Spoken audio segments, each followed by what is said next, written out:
बिस्मिल्लाहिर्रहमानिर्रहीम अस्सलाम वालेकुम। मैं हूँ इकरा सलमान। अच्छा जी, फालसे का शरबत तो बनता है, ये तो सबको पता है, लेकिन फालसे के साथ एक निहायत मज़ेदार सी डिश और भी बनती है। ये शायद किसी को पता ना हो, चले मैं बता देती हूँ। फालसे के साथ बड़ी ही मज़े की खट्टी मीठी सी चटनी बनती है। और बकरा ईद गुजरने के बाद जैसे कि हर घर में ही गोश्त खाया जा रहा है, तो अगर आप गोश्त खाने के बाद ये खट्टी मीठी सी फालसे की चटनी खा लेंगे ना, तो यकीन करें खाया पिया सब हजम हो जाएगा और मज़ा आपके खाने का दुबाला हो जाएगा। निहायत हाजमेदार और खट्टी मीठी सी ये चटनी बनाना बहुत आसान है। आपको चले मैं बताती हूँ। सबसे पहले आप लोगों ने फालसे ले लेने हैं। इसमें से आपने ये जो सी इसकी डंडियाँ होती हैं ना, इसको आपने रिमूव कर देना है, इसको आपने वेस्ट कर देना है। अच्छे से इसको चुनकर आप इसकी डंडियाँ उतार लें। मेरे पास 2 किलो फालसे हैं, 1 किलो की मैं चटनी बनाऊंगी और 1 किलो मैं शरबत बनाऊंगी, और शरबत की रेसिपी भी जल्दी आपके साथ शेयर करूंगी। सबसे पहले इनको वॉश में इकट्ठा ही कर लूँगी। डंडियाँ उतारने के बाद इसको हम साफ़ पानी के साथ अच्छे से 2 दफ़ा वॉश कर लेंगे, ताकि इसके ऊपर जो मिट्टी वगैरह गर्द वगैरह लगी हुई है वो उतर जाए। अच्छा, आपने ये काम हल्के हाथों से करना है, क्योंकि फालसे बड़े नरम होते हैं, बड़े नाजुक से होते हैं, कहीं ये घुल ना जाएं, गल ना जाएं। इसलिए ध्यान के साथ आपने इसको अच्छे से साफ़ कर लेना है। चलें जी, फालसों को मैंने अच्छे से साफ़ कर लिया है। अब एक प्यारी सी कढ़ाई के अंदर ना फालसे डाल देंगे, जिसकी हमने चटनी बनानी है। अच्छा, मैं किसी को बताती हूँ ना कि मैंने फालसे की चटनी बनाई है, तो लोग कहते हैं कैसे बना ली, पता नहीं, इतना हैरान होकर पूछते हैं जैसे इसको बनाना कितना मुश्किल हो। लेकिन इस वीडियो में मैं आपको सबको बताऊंगी कि इसको बनाना तो मिनटों का खेल है, बच्चों का खेल है। यकीन करें, कोई 10-12 साल का बच्चा भी इसको आराम से बना सकता है। आपने फालसे डाल देने हैं प्यारी सी कढ़ाई के अंदर। इसके अंदर आपने 1 ग्लास भर कर ना पानी का डालना है। इसको ना आपने हाई फ्लेम करके बॉयल आने देना है। दूसरी तरफ यहाँ पर खाना बन रहा था। खाने में मैं तोरी की सब्ज़ी बना रही हूँ, जो कि मेरे बच्चों को बहुत पसंद है। अगर आपने नहीं देखी मेरी तोरी की सब्ज़ी वाली वीडियो, तो मैं ऊपर आई बटन पर लगा दूँगी, आप देख लीजिएगा। चैनल पर आप लोग नए हैं, पहली दफ़ा आए हैं, तो आप मेरे चैनल को सब्सक्राइब कर लें और वीडियो को लाइक ज़रूर कर दीजिएगा, क्योंकि ये आपकी तरफ से एक प्यार, मोहब्बत और एक खूबसूरत सा सिला होता है जो हम तक पहुंचता है। चले जी, यहाँ पर बॉयल आ चुका है, 3 से 4 बॉयल आए हैं और फालसे का कलर आप देख सकते हैं चेंज हो चुका है।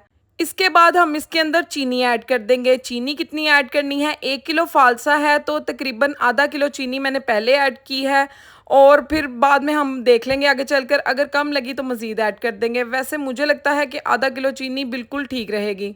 अब चीनी के साथ ना इसको 3 से 4 मिनट के लिए आपने पकाना है। आपने फ्लेम को लो नहीं करना, मीडियम फ्लेम के ऊपर ही आपने सारा काम करना है। ये देखिए, यहाँ पर 4 से 5 मिनट के लिए मैंने चीनी के साथ इसको पकाया है। चीनी अच्छे से मेल्ट हो चुकी है, काफ़ी हद तक पानी जो है वो ड्राई हो चुका है। अब इसके अंदर थोड़ी सी चीज़ें ऐड करेंगे जो सबके घर में मौजूद होती हैं। इसके अंदर मैंने थोड़ा सा हाफ़ टी स्पून से भी कम मैंने वाइट नमक ऐड किया है, हाफ़ टी स्पून से भी कम इसके अंदर मैंने काला नमक ऐड किया है, और हाफ़ टी स्पून से भी कम, तकरीबन 2 चुटकियों के बराबर मैंने इसके अंदर काली मिर्चें ऐड की हैं पाउडर। अच्छे से हिलाएंगे, चम्मच को ज़ोर ज़ोर से बिल्कुल नहीं मारना, वरना ये सारी घुल जाएगी और इसका नामो निशान भी नहीं नज़र आएगा। इसके लिए आपने फ्लैट सा चम्मच यूज़ करना है। नॉन स्टिक की कढ़ाई ज़रूरी नहीं है, किसी भी बर्तन में आप इसको बना सकते हैं। अब हम लोगों ने इसको 3 से 4 मिनट मसाले डालकर पका लिया है। अब इसके अंदर जाएगा अंगूरी सिरका। 3 चम्मच खाने वाले जो होते हैं वो भरकर अंगूरी सिरका ऐड कर देंगे।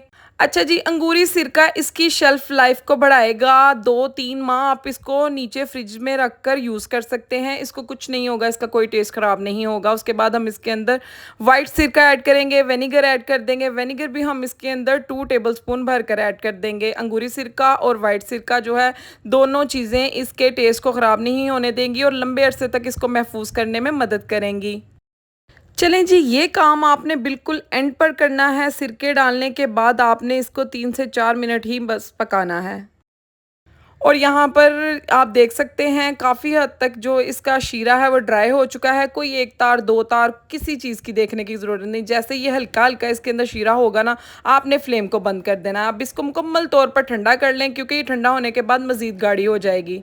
हमने इस चटनी को हल्के-हल्के शीरे के साथ रखना है, इसीलिए हम लोगों ने इसको इसी स्टेज पर बंद कर दिया था। अब आप देखें ये ठंडी हो चुकी है और ठंडी होने के बाद शीरा भी काफ़ी हद तक गाढ़ा हो चुका है। इसके अंदर ना लोग बाहर फूड कलर ऐड करते हैं आर्टिफ़िशियल, लेकिन मैंने ऐड नहीं किया क्योंकि इसी तरह ही इसका टेस्ट इतना मज़े का बनता है। ये चटनी इतनी मज़े की बनती है कि अगर आप एक दफ़ा बना लेंगे ना तो फिर आप हर साल इसको बनाने पर मजबूर हो जाएँगे। जल्दी से बना लें, फ़ालसे का सीज़न बहुत कम होता है और जल्दी ही फ़ालसे ख़त्म हो जाते हैं।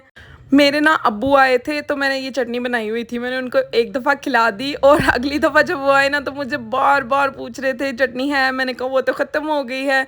यकीन करें मुझे इतना अफ़सोस हुआ, मैंने कहा अगली दफ़ा से इंशाल्लाह अब्बू का डब्बा भी अलग से बनाया करूँगी। उनको इतनी पसंद आई है और आपको पता है बड़े बुज़ुर्गों को तो पता ही है कि इन चीज़ों की क्या अफ़ादियत है और इनके क्या फ़वाइद हैं।